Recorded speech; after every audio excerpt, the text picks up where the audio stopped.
The courtroom felt stuffy that Tuesday morning in Millbrook County. Outside, the autumn leaves were falling, but inside, the air was thick with tension and the smell of old wood polish. David Thompson sat in the defendant's chair, his hands folded, calmly on the table in front of him. He wore a simple navy blue sweater and dark jeans, not exactly what you'd expect to see in a courtroom. But then again, he hadn't planned on being here today. 3 rows behind him, Detective Ray Patterson and Officer Mike Stevens whispered to each other like schoolboys sharing secrets. Every few seconds, one of them would glance at David and smirk. Patterson leaned over to Stevens and said something that made the younger officer cover his mouth to hide a laugh. The sound echoed slightly in the small courtroom, and a few people turned to look. Judge Patricia Morrison, no relation to the detective, sat at her bench reviewing the case file. She was a stern woman in her 60s, who had seen it all in her 20 years on the bench. Traffic violations, domestic disputes, petty theft. This was just another Tuesday for her. She glanced up at David and then at the police officers, noting their unprofessional behavior but choosing to ignore it for now. The prosecutor, a young man named Alex Rodriguez, who had only been out of law school for 2 years, shuffled through his papers. This case seemed straightforward enough. A routine traffic stop that went sideways when the defendant became uncooperative. The police report was clear, and he had 2 officers ready to testify. Open and shut case, really. David's public defender, Janet Chen, sat beside him, looking tired. She had 17 other cases to handle that week, and this one didn't seem particularly promising. Her client claimed he was some kind of federal agent, but she'd heard stranger stories. At least he was polite and well-spoken, which was more than she could say for some of her clients. The whole thing had started 3 days earlier on Highway 47, just outside of town.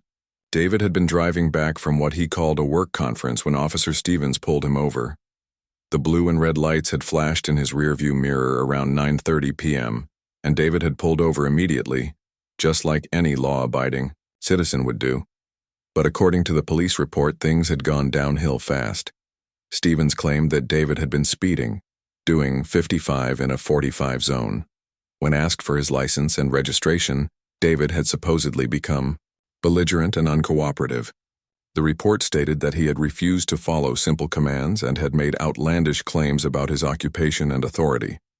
Detective Patterson had arrived as backup when Stevens radioed for assistance. In his supplementary report, Patterson described David as argumentative and deceptive, claiming that the defendant had tried to intimidate the officers by pretending to be a federal agent. Both officers recommended that David be charged with failure to comply with lawful police orders, a misdemeanor that could result in a fine and possible jail time. Now, sitting in the courtroom, Patterson couldn't help but find the whole situation amusing. He'd been a cop for 12 years and had heard every story in the book. Everyone was somebody important when they got pulled over. He'd arrested CIA agents, Secret Service officers, and even one guy who claimed to be the president's cousin. This guy was just another wannabe trying to talk his way out of a ticket. Stevens, who was only 26 and had been on the force for 3 years, looked up to Patterson as a mentor. If Patterson thought this guy was a joke, then Stevens was happy to go along with it. He'd been the one to make the arrest after all, and he was proud of how he'd handled the situation. No nonsense by the book. Judge Morrison called the court to order, and the whispers died down. The bailiff, a heavy-set man named Tom Wilson, stood at attention near the door. The court reporter, Mrs. Angela Foster, positioned her hands over her machine, ready to capture every word. "The People versus David Thompson," Judge Morrison announced. "Defendant is charged with failure to comply with lawful police orders." "How? Does the defendant plead?" Janet Chen stood up. "Not guilty, Your Honor." The judge nodded and looked at the prosecutor. "Mr. Rodriguez, you may proceed with your opening statement." Alex Rodriguez stood up, straightening his tie. He was nervous. He always was during trials, but he felt confident about this case.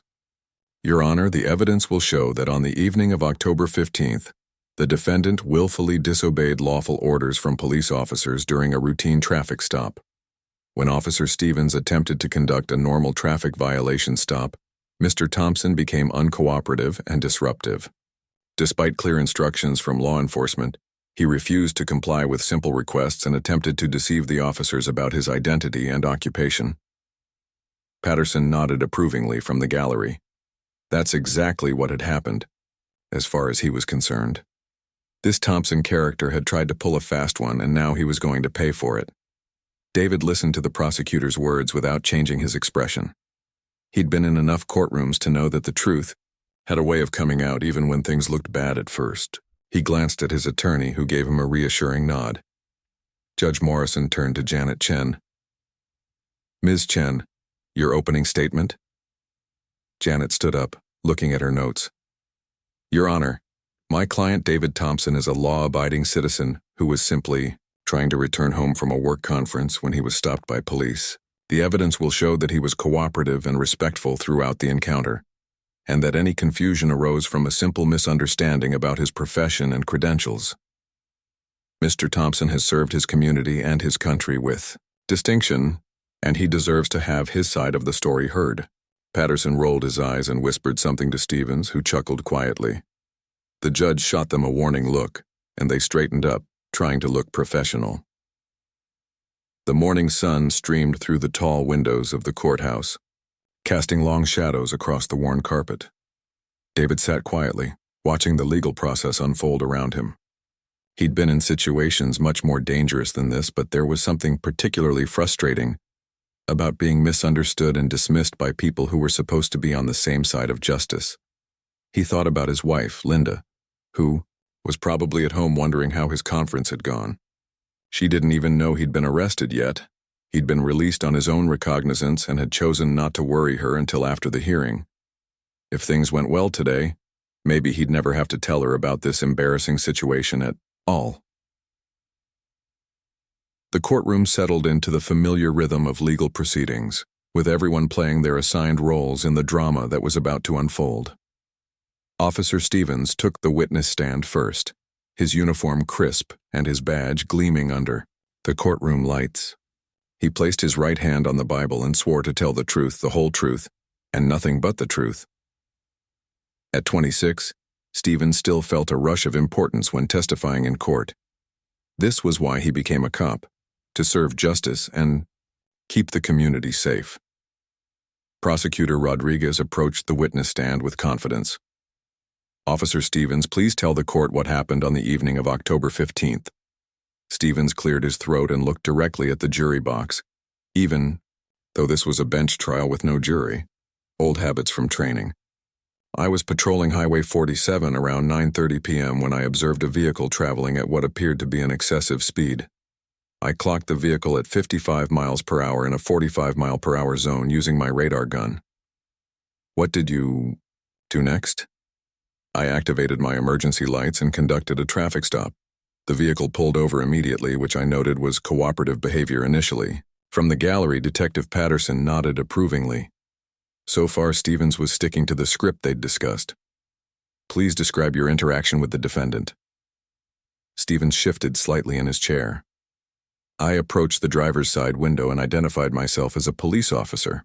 I requested his driver's license, vehicle registration, and proof of insurance, which are standard requests during any traffic stop. David listened carefully from the defendant's table, his expression neutral. Janet Chen took notes beside him, occasionally glancing up at the witness. How did Mr. Thompson respond to your requests? Initially, he provided his driver's license, but when I asked for his registration and insurance, he became difficult. He started telling me that I didn't understand who he was and that I was making a mistake. What exactly did he say? Stevens paused, as if trying to remember the exact words. He said something like, "Officer, you need to understand my position." And then he started claiming he was some kind of federal agent. He kept insisting that I should let him go because of his job. Rodriguez nodded. Did he provide any proof of these claims? He reached into his jacket and pulled out what looked like some kind of ID card, but honestly, you can buy fake badges and IDs online these days. Anyone can claim to be anything. I've seen it before. In the gallery, Patterson smirked. He'd coached Stevens well. Keep it simple, stick to the facts, and don't let some smooth-talking defendant make you look foolish. What happened next, Officer Stevens? I explained to Mr. Thompson that regardless of his claimed profession, he still needed to provide proper vehicle documentation for the traffic stop. That's when he became more agitated. He started raising his voice and demanding to speak to my supervisor. Judge Morrison looked up from her notes. Did you feel threatened at any point, Officer Stevens? Not physically threatened, Your Honor, but he was definitely trying to intimidate me. He had this way of speaking like he was used to people doing whatever he said. It felt like he was trying to use his supposed authority to get out of a simple traffic ticket. David's jaw tightened slightly.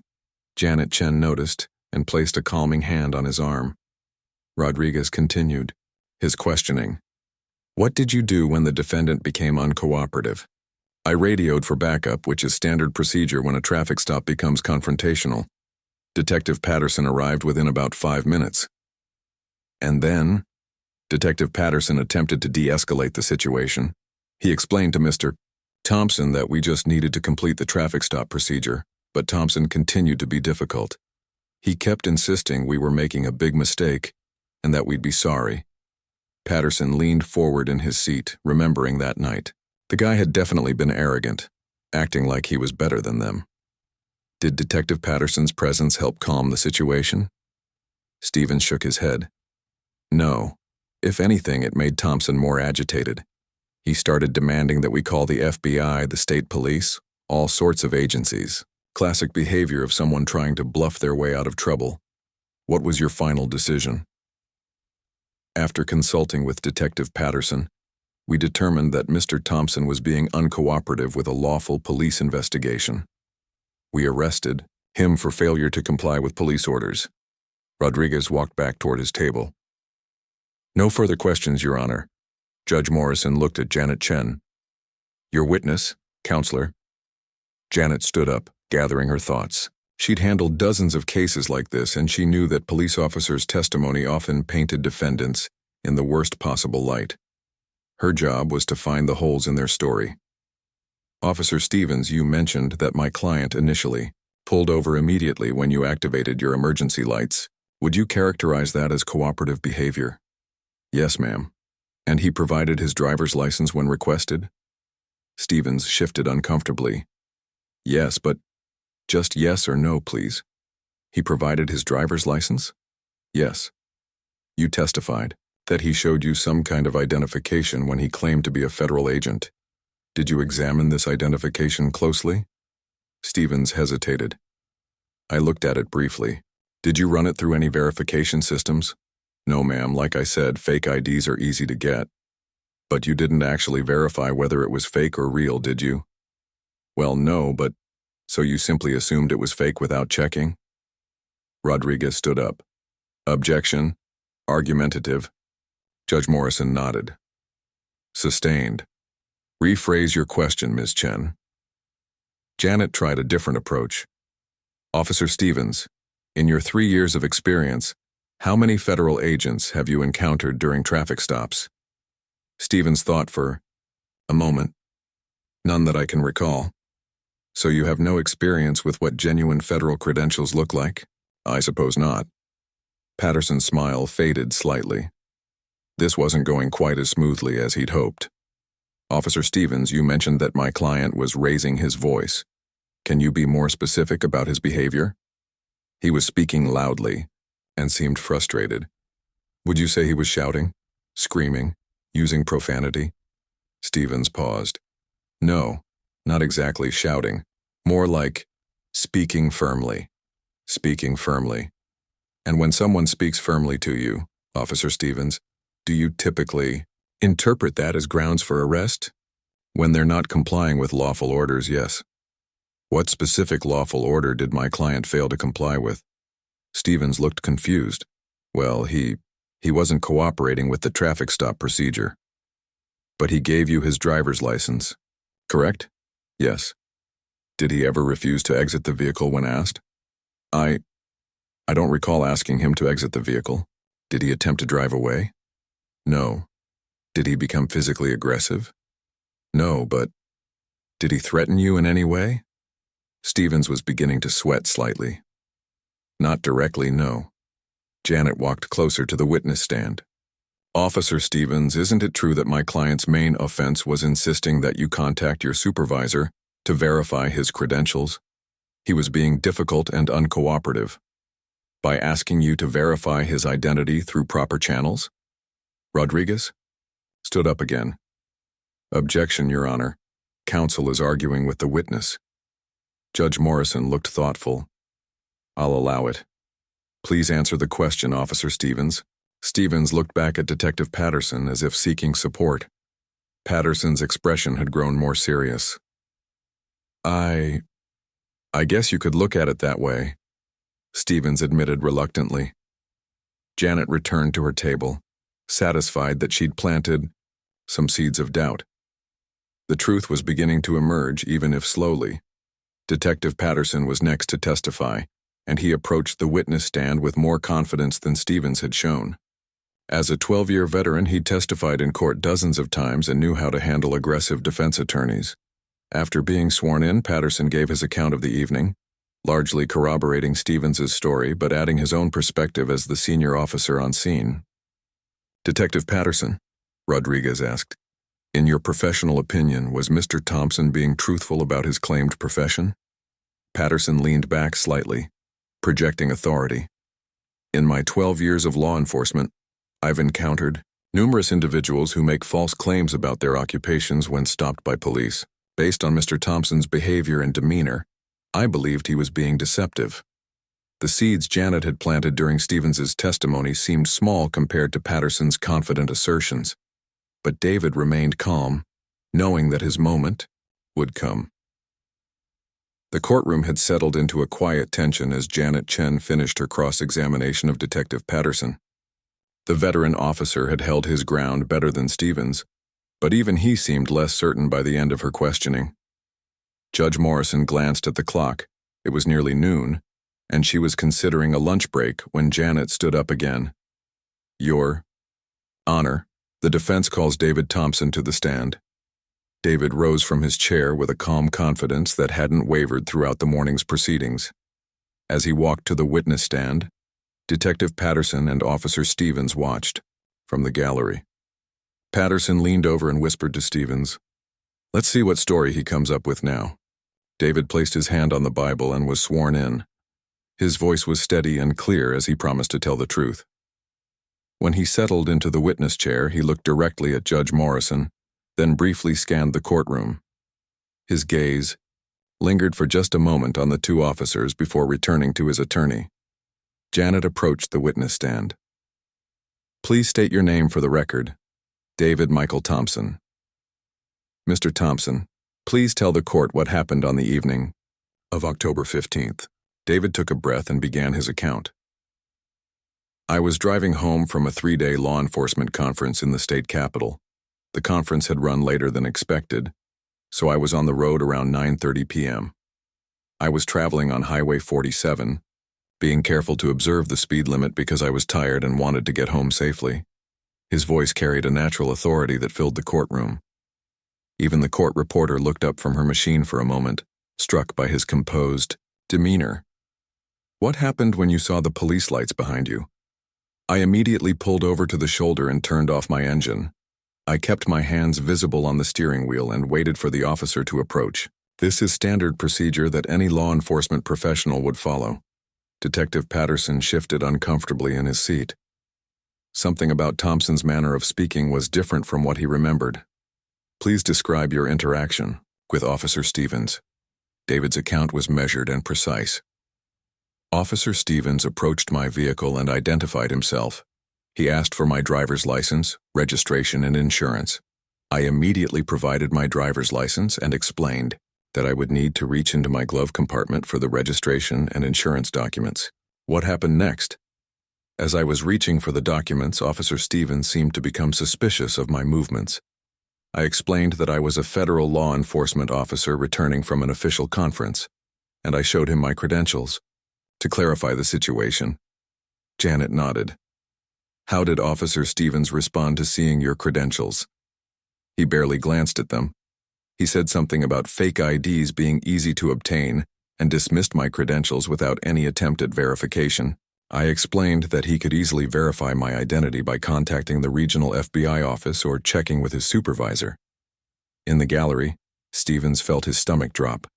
Thompson's version made him sound dismissive and unprofessional. What was your emotional state during this interaction?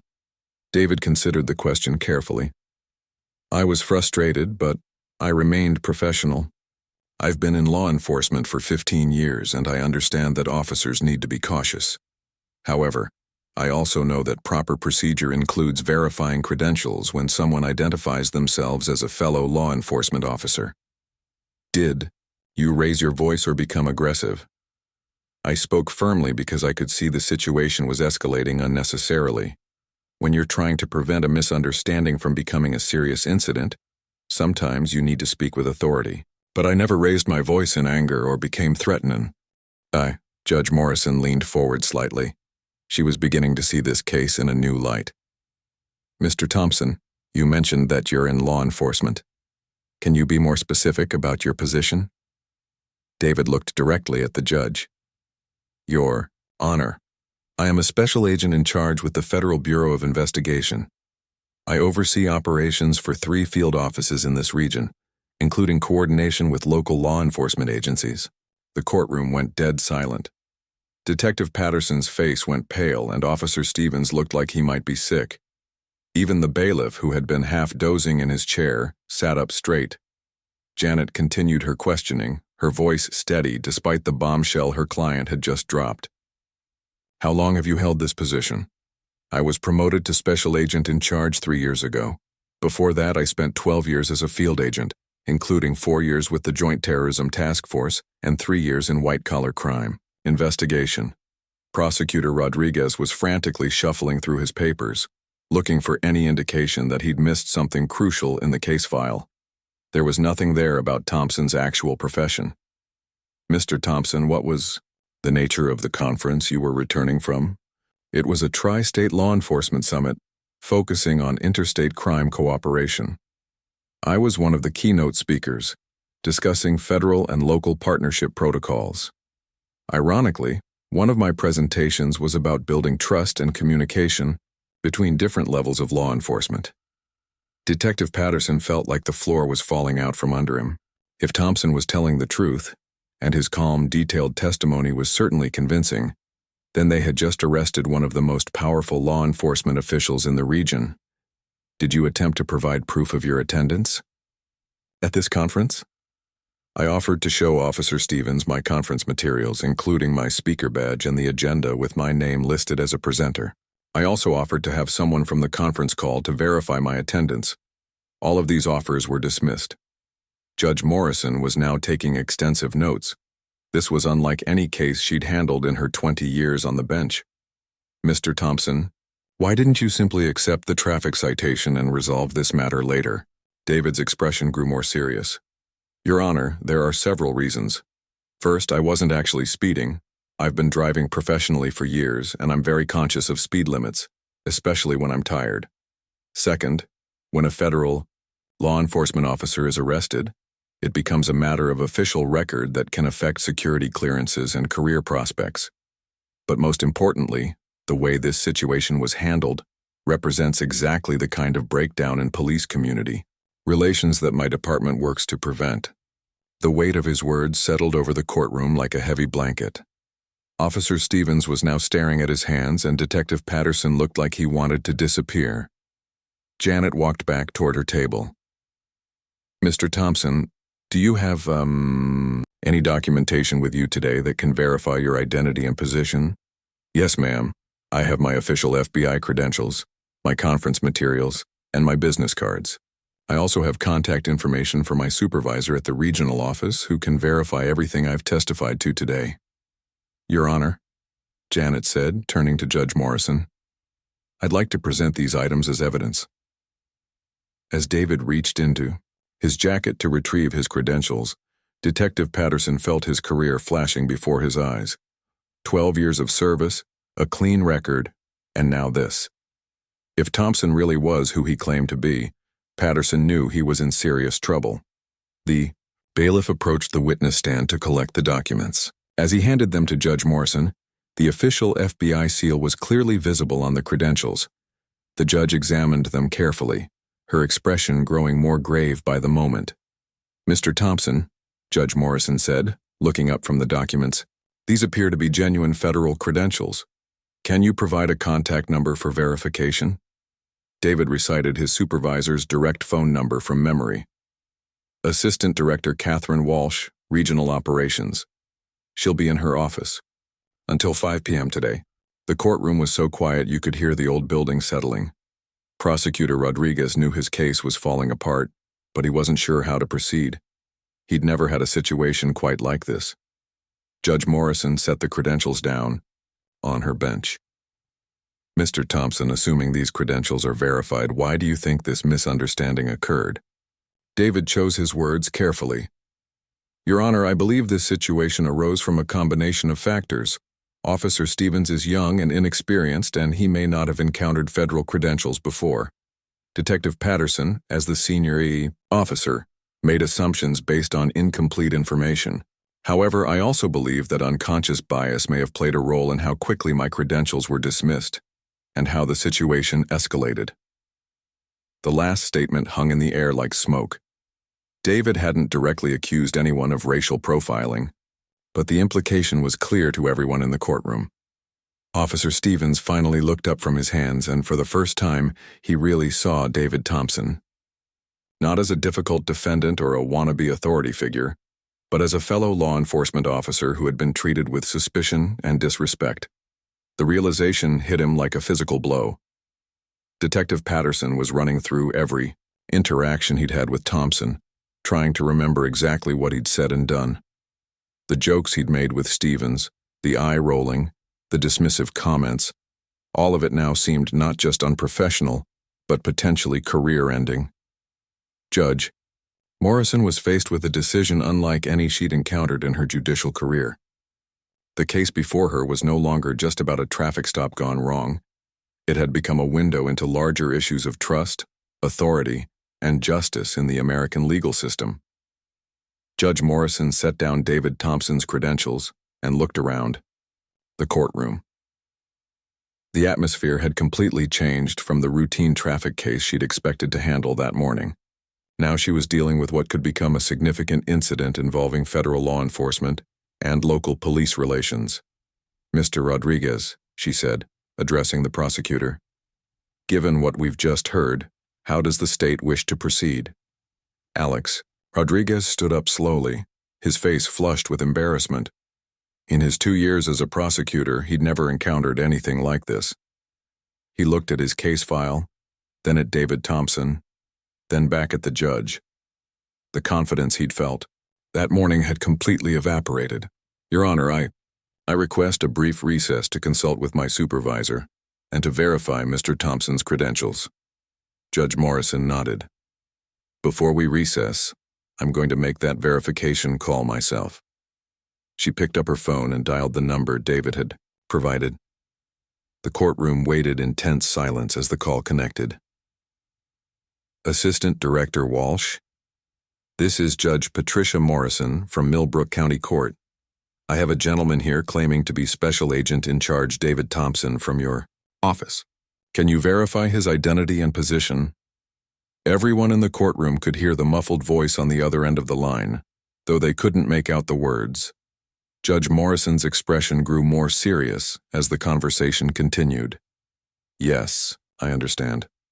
No, he's not in any trouble. Quite the opposite, actually. Thank you for your time." She hung up the phone and looked directly at David. "Mr. Thompson, I owe you an apology.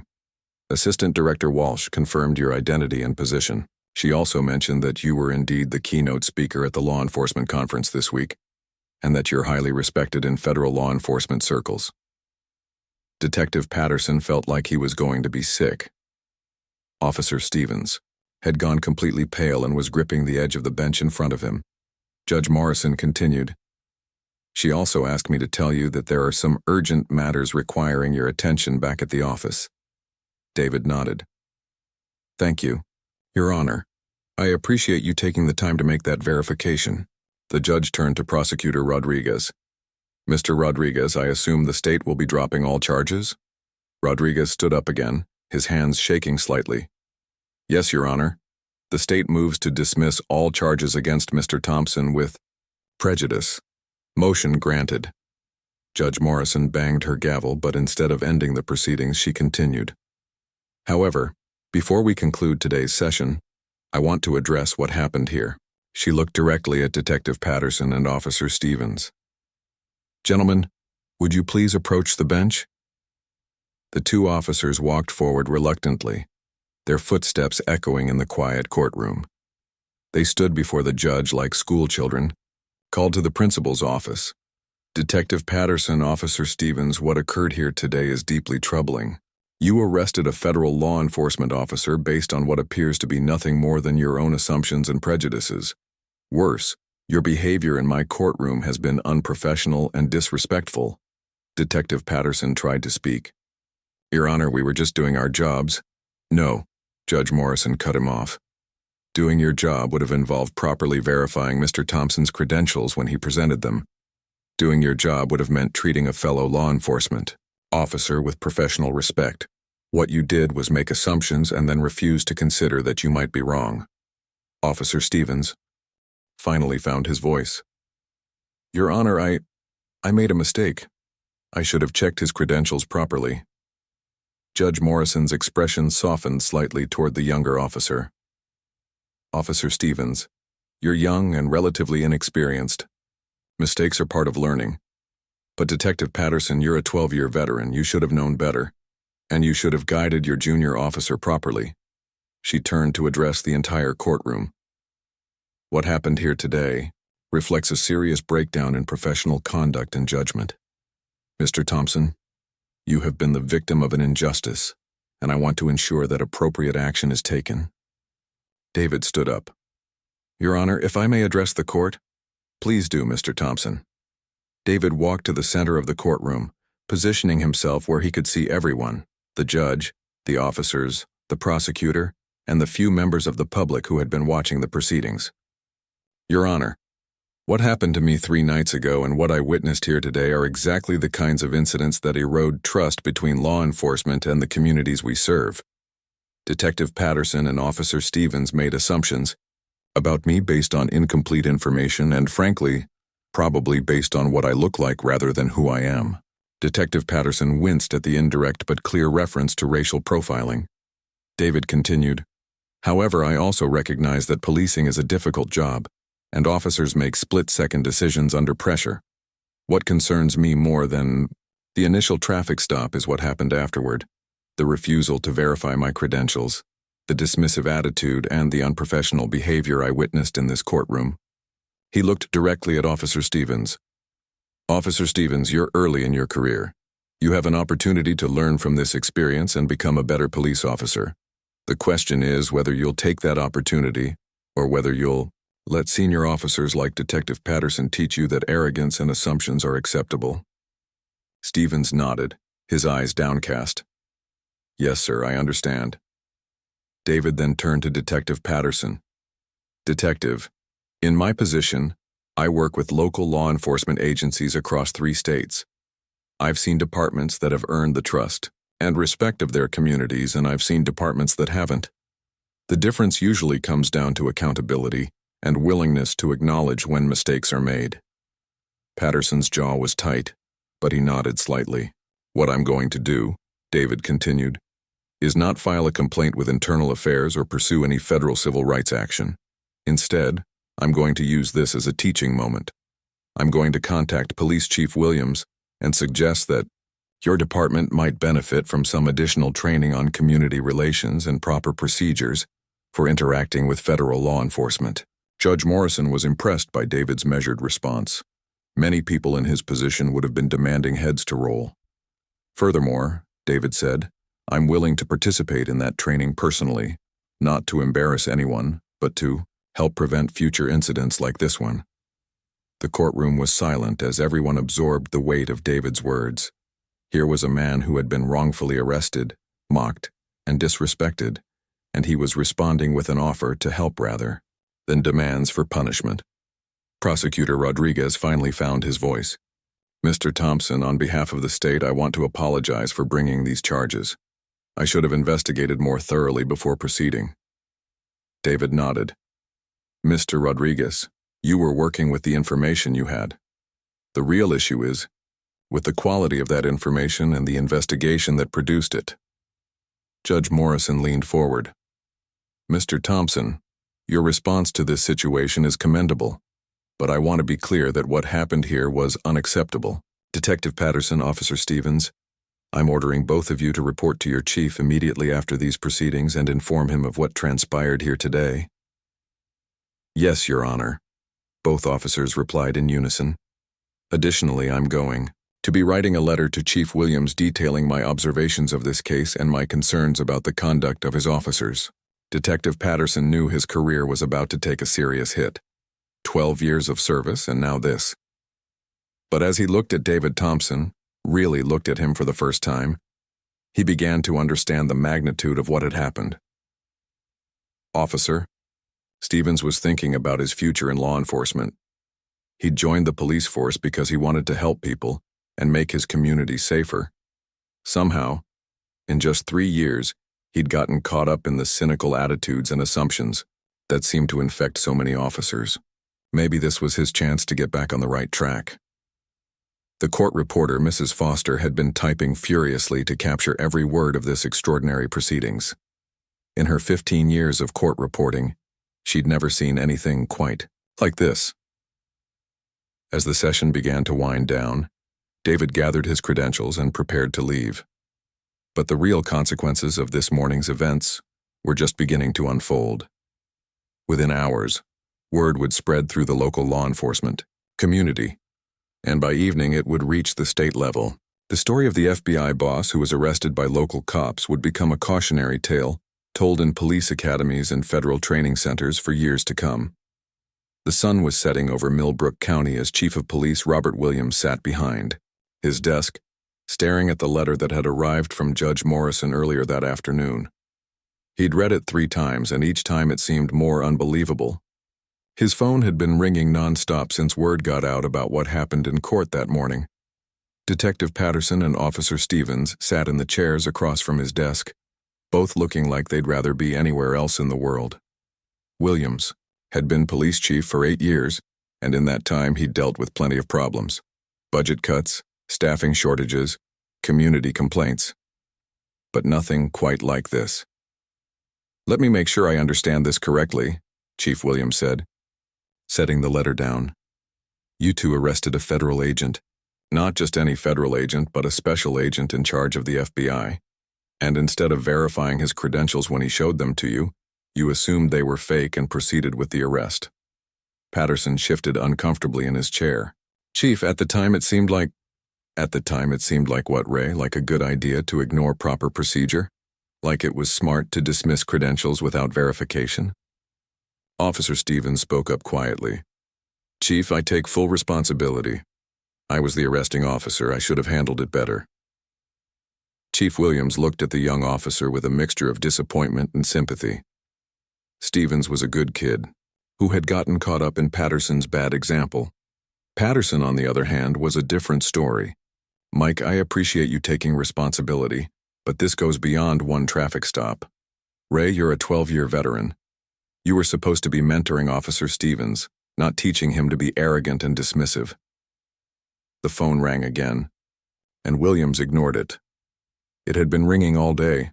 Reporters, city council members, the mayor, and even someone from the state attorney general's office.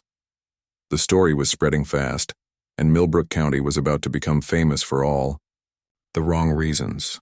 Chief, Patterson said. Thompson said he wasn't going to file a complaint. That's not the point. Williams slammed his hand on the desk. The point is that we embarrassed this entire department. Do you have any idea who David Thompson is? I spent 2 hours on the phone this afternoon learning about his reputation. He's one of the most respected federal agents in the region. He's worked on major terrorism cases, organized crime investigations, and he's been instrumental in federal-local cooperation programs. Patterson winced. Each new detail made the situation worse. And you know what else I learned? He's scheduled to speak at the State Police Academy next month about building trust between federal and local law enforcement. How do you think that's going to go now? The chief stood up and walked to his window, looking out at the parking lot where several news vans had been stationed throughout the day. This isn't just about you two anymore. This is about the reputation of every officer in this department. Officer Stevens cleared his throat. Chief, what can we do to make this right? Williams turned back to face them. Well, Mr. Thompson has offered to help with training, which is more generous than we deserve. But that's just the beginning. He walked back to his desk and picked up a folder.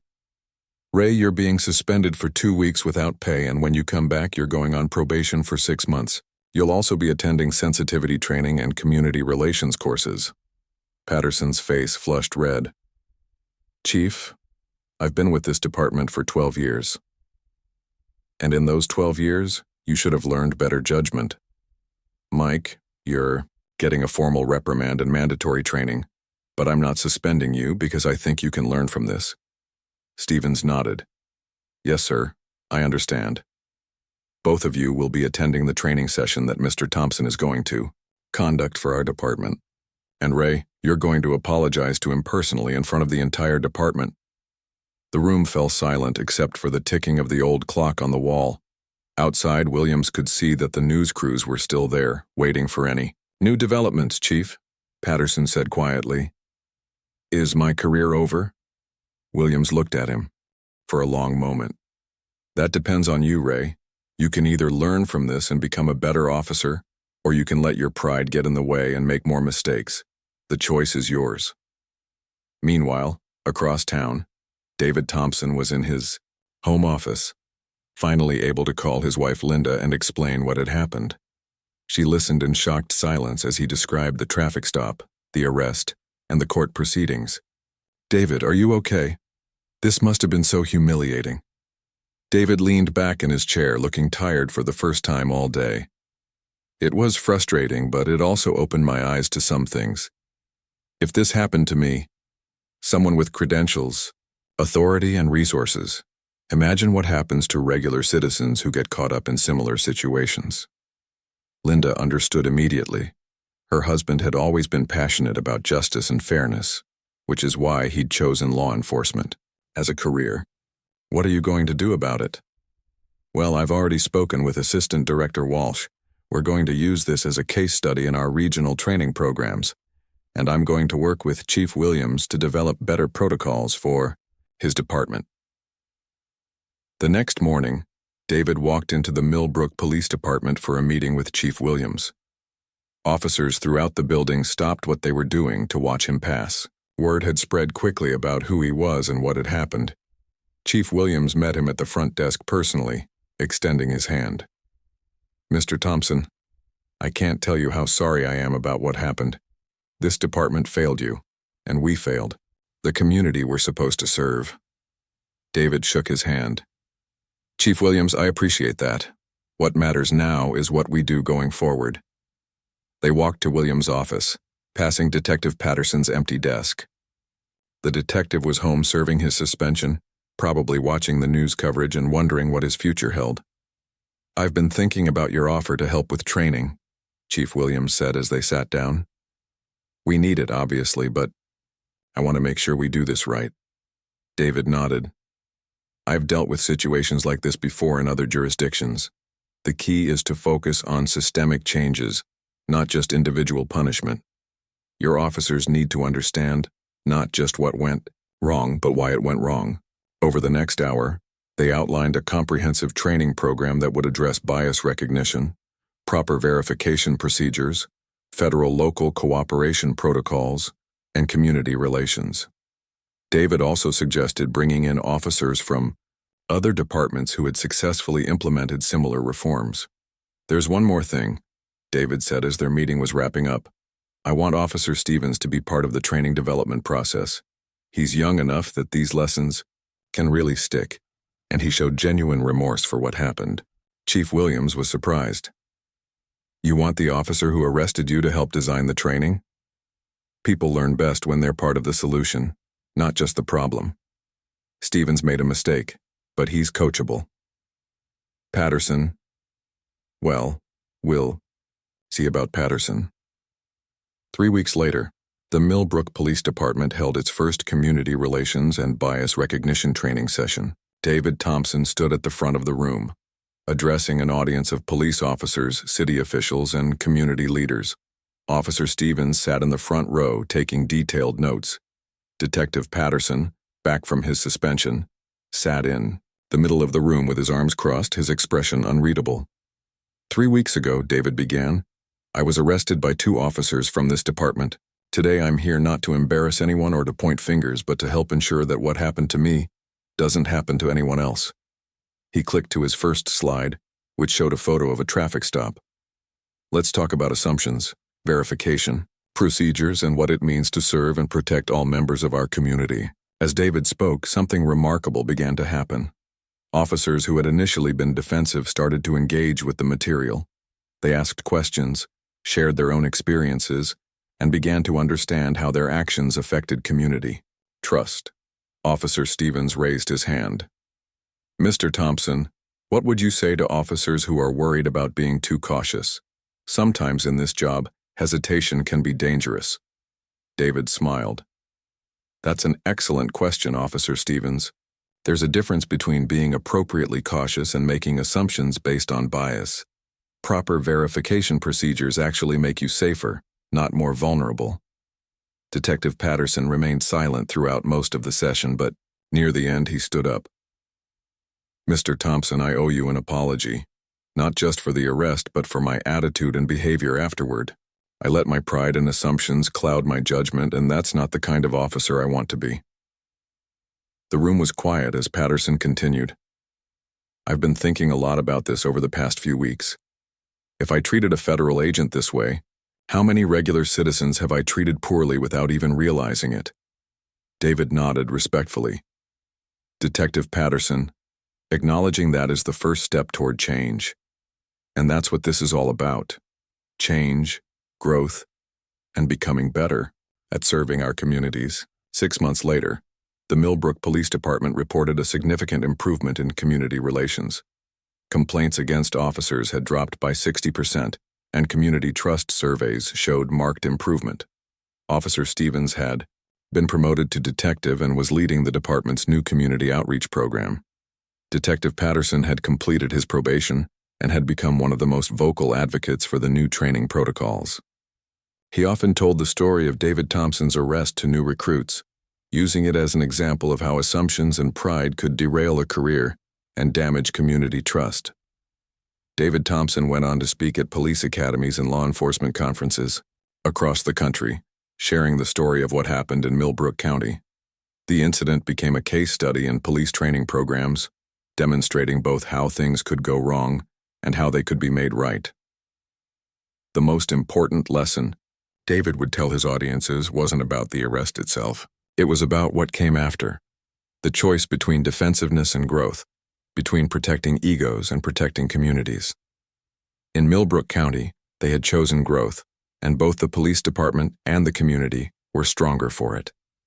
Years later, when people asked David about that night on Highway 47, he would say it was one of the most frustrating experiences of his career, but also one of the most valuable. It reminded him that the badge and credentials he carried came with a responsibility not just to enforce the law, but to ensure that justice was truly blind, and that sometimes the most important battles for justice happen not on the streets, but in small-town courtrooms and police training rooms, one conversation at a time.